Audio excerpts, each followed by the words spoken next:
আসসালামু আলাইকুম, welcome to sweet and savoury চ্যানেলে। আজ আপনাদের জন্য চিকেন প্যাটিস রেসিপি নিয়ে এসেছি। ময়দা, আটা, বেলাবেলি ছাড়া ঝটপট কিভাবে এই চিকেন প্যাটিসটা তৈরি করেছি তা দেখে নেওয়া যাক। চলুন। এই চিকেন প্যাটিসটা আমি একটু ভিন্নভাবে তৈরি করেছি। প্যাটিসটা তৈরি করেছি আমি প্রেস্টি শিট দিয়ে, যে শিটগুলো আমরা সমুচা এবং চিকেন রোলে তৈরি করে থাকি, চিকেন রোল, সেই শিটগুলো দিয়ে আমি প্যাটিসটা তৈরি করে দেখাচ্ছি। চলুন তাহলে কিভাবে তৈরি করেছি দেখে নেওয়া যাক। প্রথমে আমি প্যাটিসের ভিতরে যে পুরটা থাকে চিকেন, ওইটা আমি তৈরি করে নেব।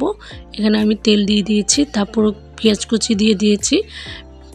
এর মধ্যে আমি কিছু মশলা দেব। প্রথমে আমি মরিচের গুঁড়ো দিয়ে দিলাম হাফ চামচের মতন হলুদের গুঁড়ো, হাফ চামচের মতন জিরের গুঁড়ো, হাফ চামচের মতন গরম মশলা গুঁড়ো দিয়ে ভালোভাবে একটু নেড়ে চেড়ে নেব। তারপরে দিয়ে দেবো এর মধ্যে আদা রসুন বাটা 1 চামচের মতন, স্বাদ মতন লবণ, তারপর 1 চামচের মতন টমেটো সস এবং 1 চামচের মতন সয়া সস দিয়ে ভালোভাবে কষিয়ে নেব। ভালোভাবে কষানো হয়ে গেলে এখানে আমি সিনা মাংস চিকেনের, এটাকে আমি ব্লেন্ডারে কিমা করে নিয়েছি। এখানে হাফ কাপের মতন দিয়ে দিলাম। তারপর দিয়ে দিলাম চিলি ফ্লেক্স দিয়ে ভালোভাবে এটাকে রান্না করে নেব। এটা রান্না হয়ে গেলে একপাশে ঠান্ডা হওয়ার জন্য রেখে দিলাম। তারপর আমি এখানে 2 চামচের মতন বাটার ওভেনে একটু গরম করে গুলিয়ে নিয়েছি। তার মধ্যে 3 থেকে 4 চামচ কর্নফ্লাওয়ার দিয়ে এটাকে মিক্স করে নিচ্ছি। এটাকেও সাইডে একটু রেখে দেব। তারপর আমি যে শিটগুলো নিয়েছিলাম সেগুলো একটা একটা করে খুলে নেব। এগুলো সুন্দর করে খুলে আমি প্যাটিস বানিয়ে নেব। একটা নিয়ে নিয়েছি, এর উপর আমি একটু কর্নফ্লাওয়ার ছিটিয়ে দিয়েছি এবং যে বাটারটা গুলিয়ে রেখেছিলাম সেটা দিয়ে দিব। সুন্দর করে চারপাশে মাখিয়ে নেব। তারপর আরেকটা কর্নফ্লাওয়ার দিয়ে দিব, আরেকটা শিট দিয়ে দিচ্ছি। এমন করে আমি 5টা শিট এর উপরে দিয়ে দিব। আবার একটু বাটার দিয়ে দিচ্ছি, বাটার দিয়ে কর্নফ্লাওয়ার উপরে ছিটিয়ে দেব। এমন করে আমি 5টা শিট নিয়ে নিয়েছি। একদম সমানভাবে বসাতে হবে যেন আগ পিচ না হয়, তাহলে প্যাটিসের শেপটা সুন্দর হবে না।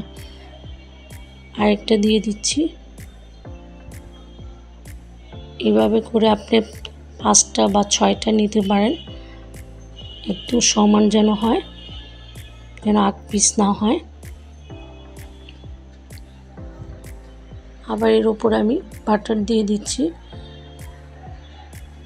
আপনাদের দেখার সুবিধার জন্য আমি এটা আরেকবার করছি।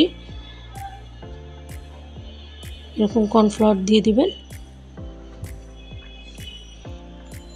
তারপর আমি এটাকে 4 ভাগ করে নেব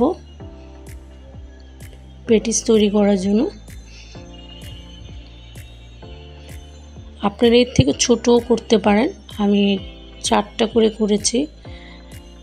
আপনারা এর থেকে ছোট ছোট করে প্যাটিস তৈরি করতে পারেন। তারপরে এর মধ্যে আবার বাটার দিয়ে নিচ্ছি সবগুলোর মধ্যে, দিয়ে এর মধ্যে যে পুরটা তৈরি করেছিলাম সেটা দিয়ে দেব। তারপর ফুল করার আগে আমি একটু চারপাশে পানি দিয়ে দিব যেন সিলটা ভালোভাবে হয়, খুলে না আসে। ভালোভাবে পানি দিয়ে নিয়েছি এবং এখন আমি চারপাশে আটকে দিচ্ছি সুন্দর করে, যেন না খুলে আসে এবং পুরটা না বেরিয়ে যায়। ভালোভাবে আটকে দেব। এমন করে আরেকটা আমি দেখিয়ে দিচ্ছি কীভাবে। চারপাশে পানি দিয়ে নেবেন। সিল করার পরে যেন পুরটা না বেরিয়ে আসে সেদিকে খেয়াল রাখতে হবে। সুন্দর করে আটকে দিচ্ছি। সবগুলো আমি এভাবে বানিয়ে নেব। তারপর আমি ফ্রাই প্যানে তেল দিয়ে দিয়েছি। তেলটা সামান্য গরম হলে এগুলো একটা একটা করে দিয়ে দেব। বেশি একটা গরম করবেন না তেল, তাহলে তাড়াতাড়ি কালার চলে আসবে, ভিতরে যে শীটগুলো থাকবে সেগুলো মানে ক্রিসপি হবে না। তাই চুলা আঁচটা একদম মিডিয়াম রেখে প্যাটিসগুলো ভাজতে হবে। আমি আস্তে আস্তে করে সবগুলো ভেজে নেব।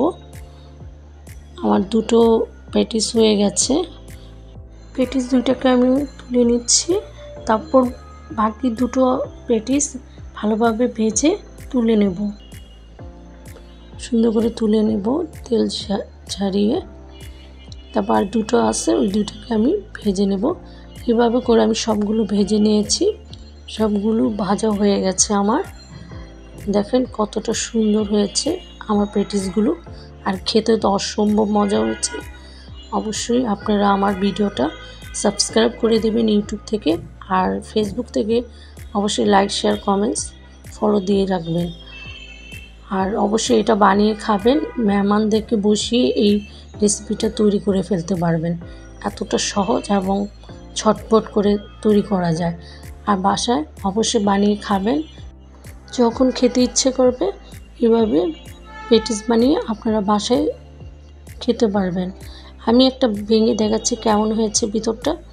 দেখেন ভিতরটা কতটা সুন্দর হয়েছে, আর খেতে তো অসম্ভব মজা, অনেক ক্রিসপি হয়েছিল। বাসায় অবশ্যই বানিয়ে খাবেন। আজ এই পর্যন্ত।